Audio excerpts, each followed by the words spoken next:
Welcome to All Things Social Security. Enjoy your video. Good morning, everybody. Hope you had a super weekend. It is Sunday. We're going to have the Sunday Social Security Roundup for the week of, give me a moment, a little slow. October, gosh, time is just flying.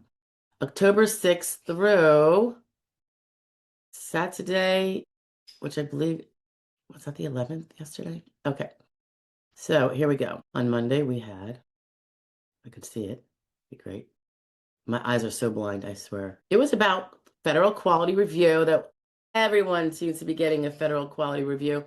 I don't know if they've upped them or not. They might have. It might have been just to really get some checks and balances and see where things are going. But the result seems to be, although I did hear from one or two people that did get denied.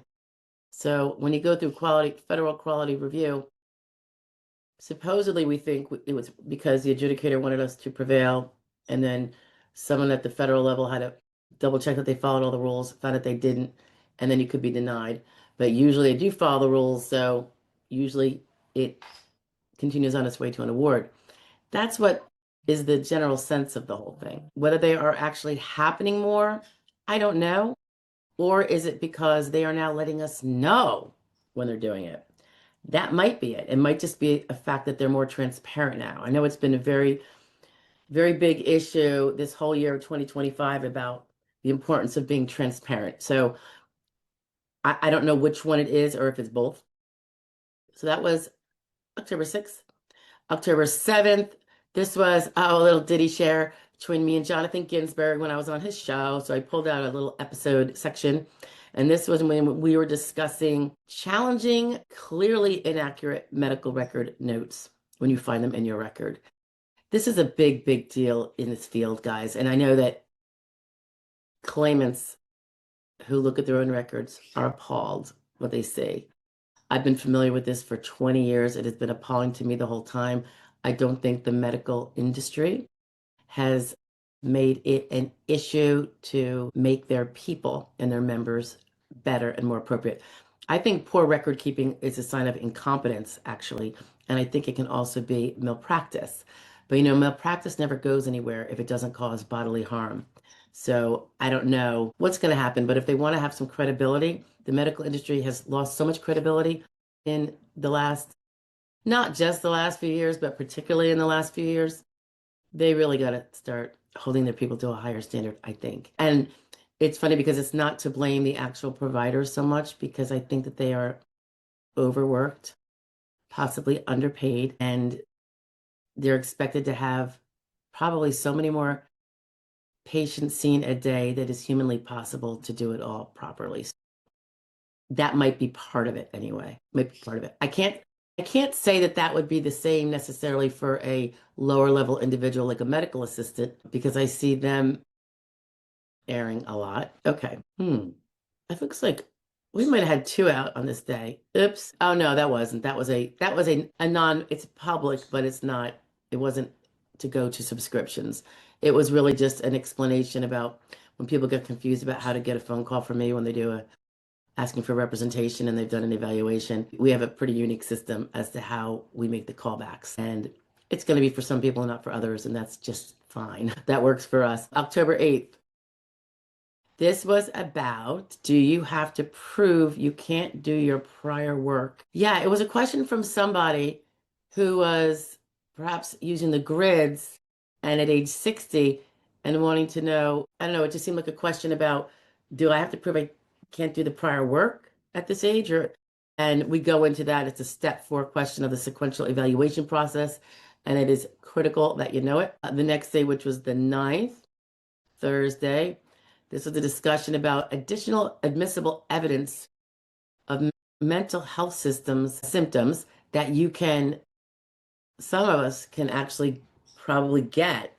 And it might be, I think this one was about evidence outside of your doctor. So it can be really helpful if it's what I'm thinking it was. Friday had Friday Fraud Law Review. And this was a woman from my home state of New Jersey, my growing up home state of New Jersey. I'm now a Pennsylvania person. She stole her dead mom's survivor benefits for 10 years before she got busted. And it was just yet one more example of, yes, dead people's social securities are having monies taken out. For goodness sake, how many people were in denial of that in early 2025 when people were saying, we're going to clean this system up? There's nothing wrong. There's no stealing. Yeah. Yeah. Okay. Then what do we have? The 11th. So that would be Saturday yesterday. It was a little pullout of a Q&A, and it was about when the medication side effects are stomach issues. And I think most of you know medication side effects are relevant in a case, so you don't want to leave them out. So when you see that question on, say, I think it's a function report, and you just want to kind of say none because people get very lazy on filling out the forms. I get it. It's a lot of paperwork and handwriting, but do it at your own risk. If you put that in there, it's something that will have to be taken into consideration. And I always, just as an aside, I always suggest we go to like drugs.com, or it might be medline.com, or one of those sites that have all of the prescription medications, including, I think you can look it up by brand name or by generic name, and I always say, scroll down to side effects or click on the link and look at common side effects, not uncommon side effects. Common side effects. Because if you had an uncommon one, you wouldn't still be on the medication. So look at common side effects and check off each one that you suffer from. You can say, well, no, I think that insomnia is due to something else. Could be true. But the point is, you're not the judge and jury on that. It's a side effect. You have it. Put it in there. Someone else can make that decision that it's not real. You're trying to help your case, not hurt it. So you want to have as much in there as possible. All right. So there you had it, guys. That was the week. Crazy, crazy week. So we ended on October 11th. Tomorrow is what, the 13th? It's probably going to be a great week. This past week was a little hairy. Had the 2 hearings that went so much better than I anticipated. I don't know why. It was because of all that other stuff I was doing privately to help a friend, taking many, many hours. I was pulling a lot of late nighters, like the midnight nights, because I'd get home from doing that and then I'd go right in the office and put in 6 hours. And it was exhausting. And then I got sick that one day. I don't know what that was about. On the Wednesday, by the way, and I'm really sorry I missed the live Q&A. That's like my favorite time of the week, but I was almost on the floor by the time I went to bed about 2 hours before it started, right after I posted you all about I got to cancel. It was a pretty intense. I have no idea. I still don't know what it was. So interesting. Short-lived though. I don't know if it's because of my little home remedy or not, but it was 6 hours. That's incredible. So anyway, I hope you guys have a great week. Hope you have a great rest of your Sunday, and be safe and be well and have some peace and keep your chin up if you're in the middle of a case. All right. I will see you this week. Bye-bye.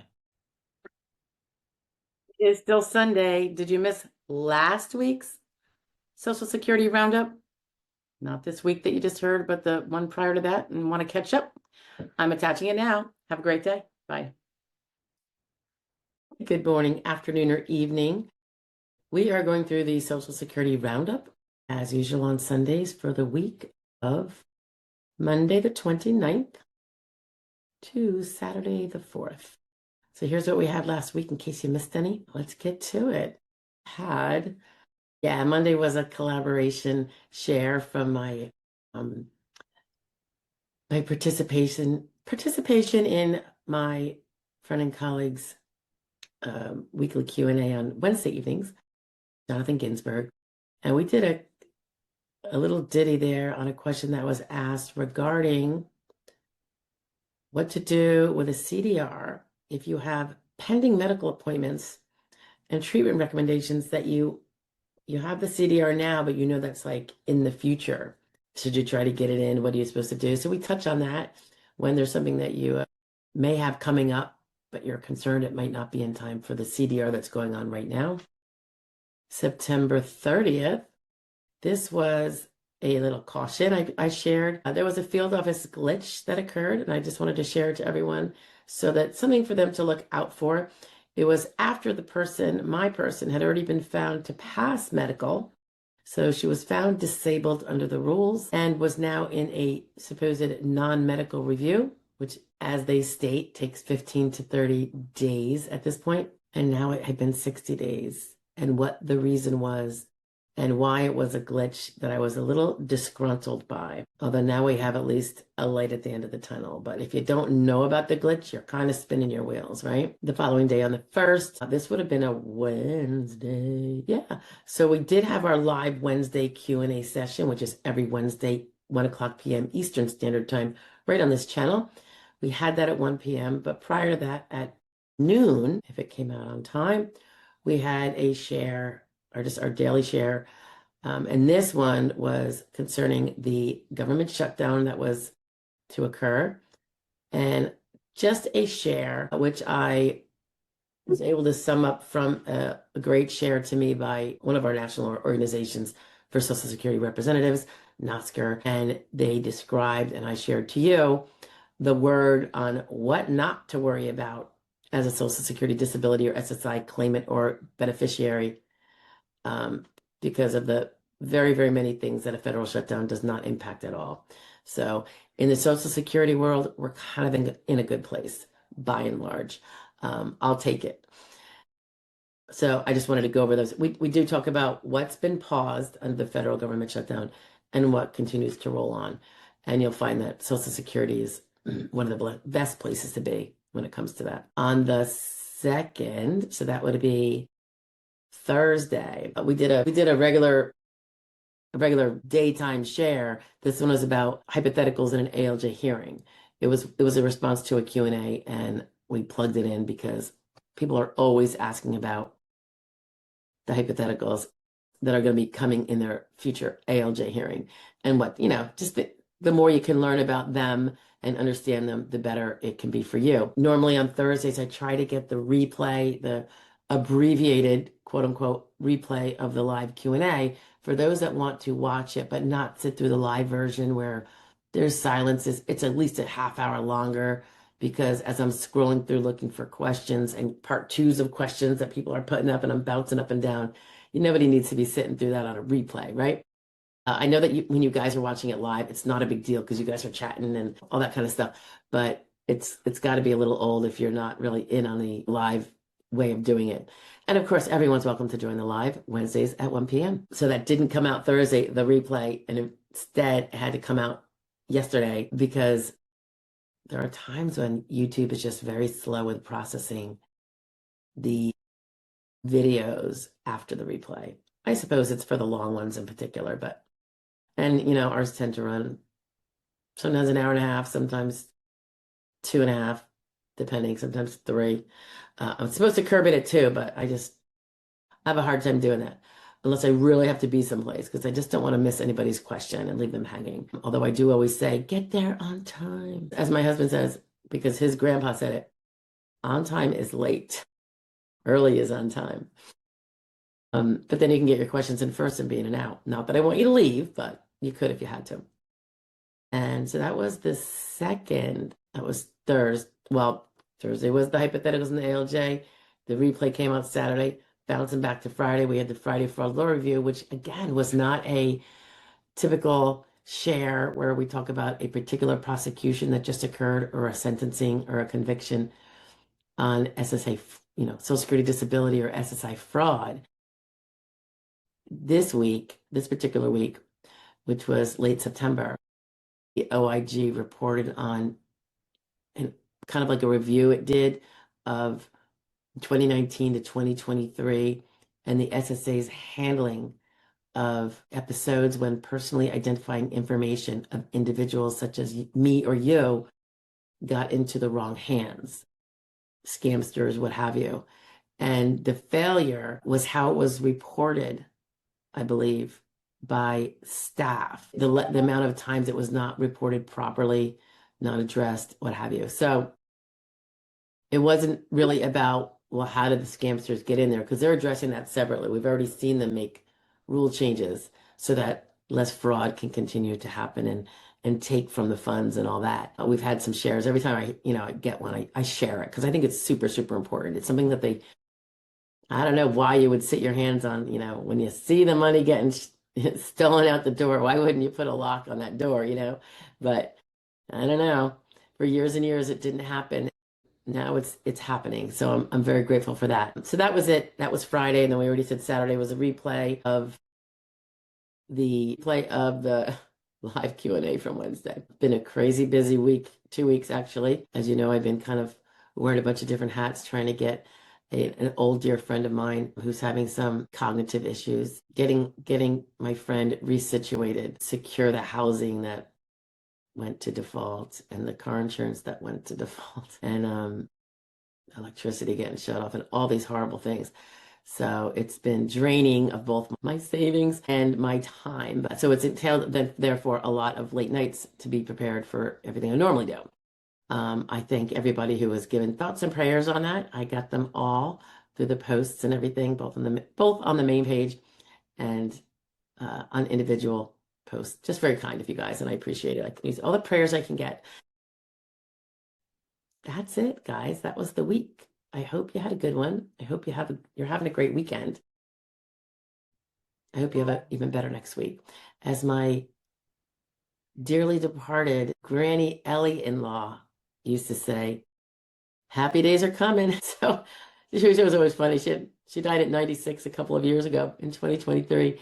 And she obviously had a lot of history in her. And she would always have these great little sayings from the past. Happy days are coming, which I think usually means we're going through a little challenge right now, but better days are ahead. And I always kind of hang my head on that too. So, and so far it's always been true in my many, many decades of life myself, not as many as her. But anyway, I wish all the best for you guys. I know there are challenges right now and it's frustrating and you're tired. Just keep your chin up and keep the faith and things will always work out. I truly believe that. And I'll be right here trying to help all along the way. So I will talk to you guys next week. Be well. Bye-bye.